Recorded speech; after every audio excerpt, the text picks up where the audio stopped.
What's going on, everybody? It's Ryan here. Today, we're going to talk about how to business. So what does how to business mean? I'm taken back to the day when I was flat broke, a personal trainer, barely making ends meet, trying to accomplish my dream of starting a business online and breaking out of the rat race of working, trading hours for dollars, and trying to figure out this thing called copywriting and learning about all this tech stuff about marketing, traffic, and conversion, and all these kinds of things. And I studied so much, and I learned about all the technicalities of kind of how sales letters worked and how conversion rates work and how paid media worked. All this stuff that just gave me a headache, but it was so fascinating. I read all the books on marketing and psychology, marketing psychology. What else was there? There's just a ton of stuff that I was kind of immersed in. But the one thing I didn't have, the one thing that I lacked, the one thing that, so to speak, taught me how to business, or what I needed to how to business, and that was learning how to talk to people. You know, to be totally honest, I really didn't know what I was going to talk about, but I kind of want to just freestyle it. And the first thing that comes to mind when it comes to being successful in business is when you're first starting out, when you're just getting things going, is really simple. It's to be a combination of excited, have lots of energy, and be sharp as a tack. That means know your craft, know what you're doing, and really understand what you're doing.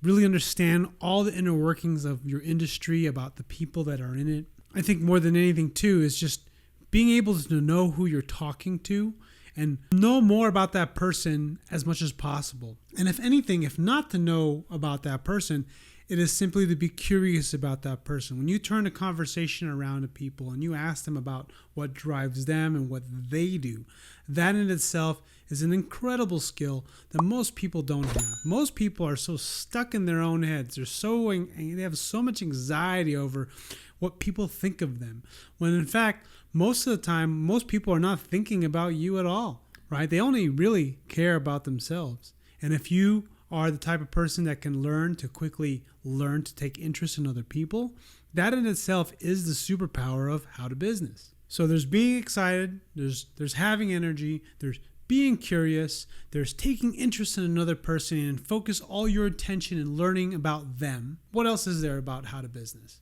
Be cool. Just be cool.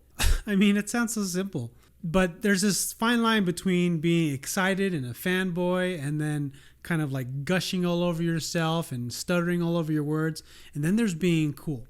I know this sounds like a contradiction about having energy and being excited, but the truth is you have to learn how to stay cool, because sometimes that excitement can easily turn into anxiety, which doesn't make you cool at all. Like so often we get so wound up when we feel like we have so much on the line. It makes us like act weird, right? And the last thing you want to do when you're talking to someone that you want to talk to, like maybe a business prospect or a possible partnership or just someone you want to get to know, one of the simplest things you can do to kind of to have a good impression is to stay calm, cool, collected, curious, and then just be cool. Because the thing is when you're relaxed and you smile and you are calm, and the vibe, whether it be a Zoom call or especially in person or even a phone call, it transfers over in the exchange. It's really, really important, right? It's hard to do, not always easy to do, especially if you're wound up tight like me. I know this is easier said than done, but confidence is a big factor with this. When you have lots of confidence, it's easy to stay cool. But how do you have this confidence? How do you even take all these tips that I'm trying to teach you or go over with you? Well, that's a really good question. Let me think about that for a moment. I'm honestly not sure what to say, but let me tell you a little story or a little experience that I had. I remember joining this group online to learn how to do online marketing stuff. And then what ended up happening was they had a live event over in San Diego. I was over in Northern California. It was down in Southern California. I think it was San Diego. Anyways, we went down there. I went down there. Well, I booked my ticket, paid for it. It was like $500, and couldn't tell you how much anxiety I had. I was going to go to a room and meet people and talk to people and just like, I don't know what I was going to do. I just didn't like going to those things, but I knew that this was the next stage for me. This was the next step. I had to go to this event. This was back in like 2015 or 2016. Maybe it was 2014. I don't even remember anymore. But what ended up happening was, well, I should tell you one of the things that I learned from the mastermind group I was in, this little online group I was in, was to do recon. I can't remember where. I remember hearing this from someone, but what happened was I just learned about all the people that were going to be there. I learned about all their businesses. I learned about essentially what people did, what people's products were, what their businesses were, what their websites were. I did a lot of research so that when I ran into them, I knew who they were, or I had a little bit of information. So when I did talk to them, I can talk about them. So I was prepared. I was overly prepared. I even had this little bottle of wine. It had the name of the person on it. And you know what's funny? I was so scared that I didn't even give it to the person. But I did buy it. So I had good intentions. And what happened was I show up to the event. I sit around some successful people that had online businesses that were doing well. And I sat next to this lady who was essentially a few steps behind me. Meaning that she didn't really have a product going. She didn't have her sales page going.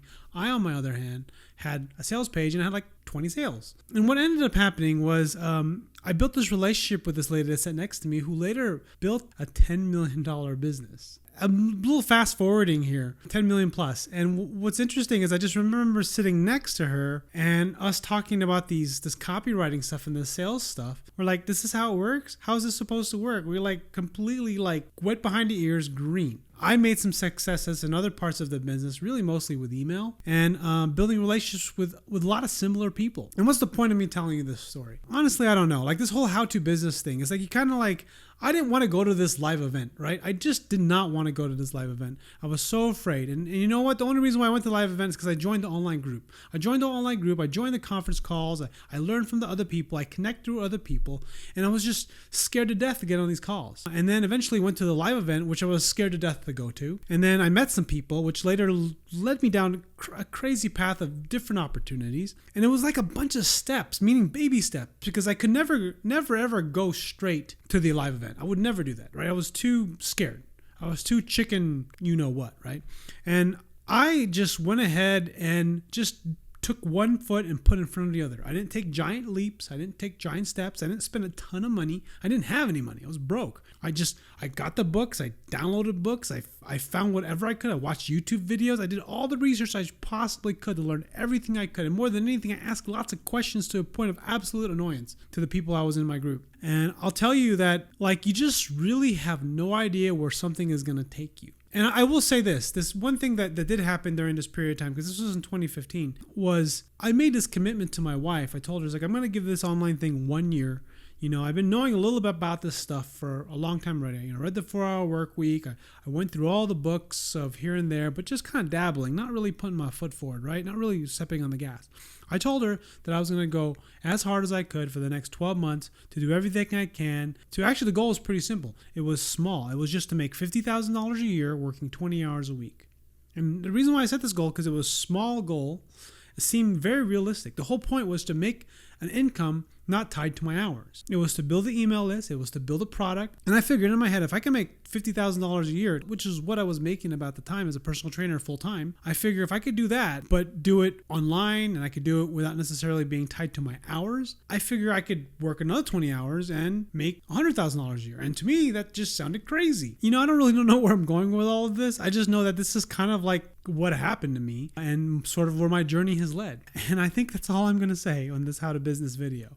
Anyways, I hope you enjoyed this video. Click like if you haven't already. Subscribe if you haven't. Subscribe to the channel. And I'll see you guys all on the next video. Oh, one last thing.